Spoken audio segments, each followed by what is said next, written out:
Champions ট্রফিতে নিজেদের প্রথম ম্যাচে ভারতের কাছে পাত্তা পায়নি বাংলাদেশ। রোহিত শর্মা দলের কাছে 6 উইকেটে হেরেছে টাইগার্সরা। চ্যাম্পিয়ন্স ট্রফিতে নিজেদের প্রথম ম্যাচে ভারতের বিপক্ষে টসে জিতে আগে ব্যাট করার সিদ্ধান্ত নিয়েছে বাংলাদেশের অধিনায়ক নাজমুল হাসান শান্ত। শিরোপা জয়ের স্বপ্ন নিয়ে চ্যাম্পিয়ন্স ট্রফি খেলতে গেছে বাংলাদেশ। সেই লক্ষ্যে প্রথম ম্যাচে ভারতের মুখোমুখি হচ্ছে টাইগার্সরা।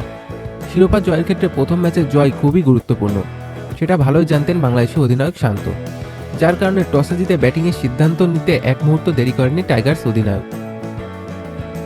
9 ওভারের মধ্যে 35 রানে 5 উইকেট হারিয়ে ফেলার পর ভারতের বিপক্ষে বাংলাদেশের প্রায় 50 ওভার ব্যাটিং করবে, এরপর বল হাতে লড়াই করবে 47 ওভার পর্যন্ত, সেটা হয়তো কেউ কল্পনাও ভাবেনি। মেহেদী হাসান মিরাজ পারেনি তেমন কিছু করতে।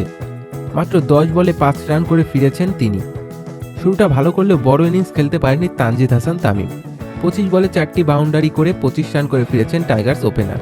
মুশফিকুর রহিম ফিরেছেন গোল্ডেন ডাক মেরে। দুজনকে ফিরিয়ে হ্যাটট্রিকের সম্ভাবনা জাগিয়েছিলেন অক্ষর প্যাটেল, তবে স্লিপে অনিকের সহজ ক্যাচ মিস করেছেন রোহিত শর্মা।